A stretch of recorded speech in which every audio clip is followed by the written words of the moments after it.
place sure feels haunted.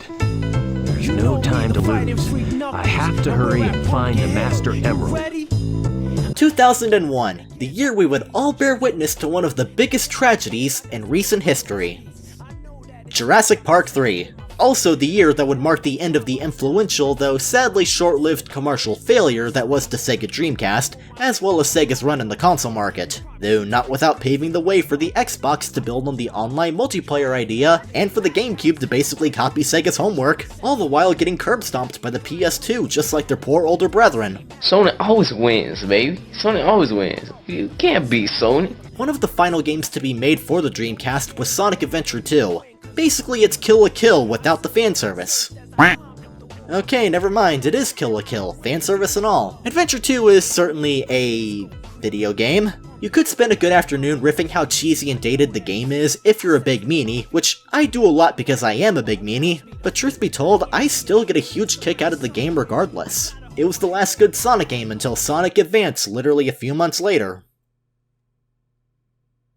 We're in OC-tober, and while everybody else is doing the boring stuff like talking about horror games and movies and stuff that's just really scary, I'm going to be analyzing one of the greatest achievements in mankind's history. Pumpkin Hill. This right here is peak game design. The medium should have just died after this level was made because nothing in any other game ever made has ever come close to matching Pumpkin Hill, and nothing ever will. But all joking aside, I do actually, unironically, really enjoy Pumpkin Hill. It's easily one of the best stages in Adventure 2, which I weirdly can't say lightly. Adventure 2 may be really dated in a lot of areas, but it's got some good-ass levels. If you disagree, you're wrong and I can never be friends with you. Pumpkin Hill is a level where you play as the best Sonic character outside of Big the Cat and Sonic Man, Knuckles the Enchilada! It's one of those treasure hunting levels that people just love so much. Essentially, the main premise of these levels is that there's 3 hidden pieces of the Master Emerald scattered all over an open map and you have to find them all. To be honest, I feel like these levels get a bit of a worse rep than they deserve, but I'm at least happy that Pumpkin Hill seems to be one of the least despised of these stages. It's one of the more open, outdoorsy of the treasure hunting levels, and I'm all for that. Knuckles and Rouge's gameplay is heavily defined by flying and climbing all over the place. It pretty much demands open level design. The more space you have to work with these abilities, the more enjoyable they are to utilize, and the brighter they subsequently shine. Then again, Mad Space is the most open level in the game, and it is just the worst. But back to the good level. Pumpkin Hill manages to actually make the whole pick up the copy-pasted emerald pieces which all somehow fit into this shape really fun because the level is just nicely designed. Not only is it more open, allowing the defining aspects of Knuckles' gameplay to shine, but the stage has a lot of verticality to it. There is a simple joy in climbing all the way to the top and diving below or flying around the open sky. Like, screw the emerald pieces, just fly around aimlessly like a stupid bird.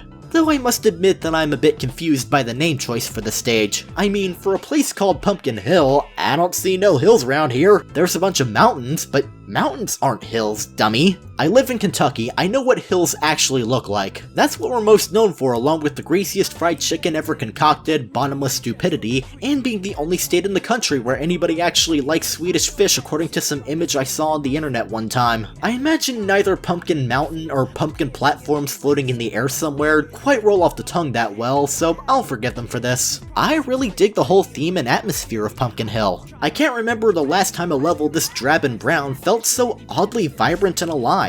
I normally hate this, but the color palette just works so well for the spooky Halloween theme of the level. The whole place is decorated with the entire assortment of stereotypical Halloween stuff. Tombstones, spooky trees, pumpkins, most surprising of all, those pointy fences that would most definitely have a bloody corpse straight through them if the game had the balls to go for a T or M rating. It's even got scary ghost trains. Also, skulls. Those belong to something or somebody that died. Have fun desecrating someone else's remains, douchebag! It's all just scenery dressing, but damn does it add to the theme.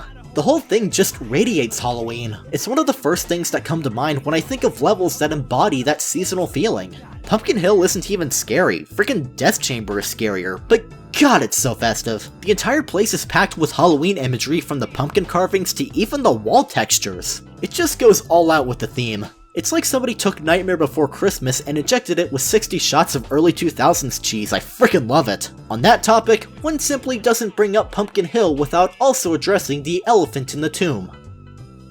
I know what I said. I ain't gonna let it get to me, I'm just gonna creep down in Pumpkin Hill, I got to find my lost piece.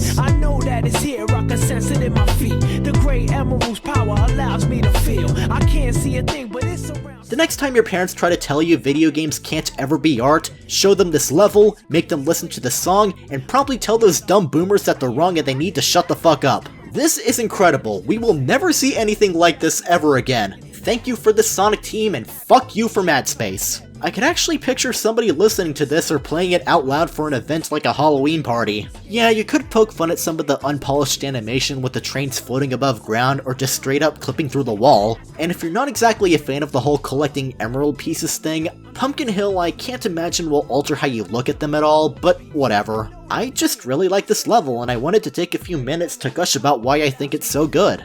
It's exploding with the kind of creativity I just haven't seen from 3D Sonic in a long time. It takes me back to a period when Sonic teams seemed to actually have enthusiasm instead of the studio just pumping out another Sonic game out of apathetic obligation. I can't believe I have this much good to say about a stage from the most reviled gameplay style in a game that's endlessly mocked for being more dated than Grandpa's personal viewpoints, but here we are. Pumpkin Hill is a good and I like it a lot. Before ending this video, I should probably mention this is kind of the theoretical pilot for a new video series I had in mind. Basically, I take a level and talk extensively about whether I think it's good or whether I think it's the worst thing since mayonnaise. I had this idea in mind to talk more in depth about stuff than I'd be able to in a countdown. Basically, it's a way for me to dedicate more time to talking about one thing as opposed to dedicating time to talk about 9 other things in the same video. I wasn't sure about this at first because I can't imagine this series would start off raking in the views, but then I remembered that I could jack shit for viewership anyway, so I might as well just do what I want and hope somebody out there watches, I guess. Some might not watch it, some might not like it, but you know what?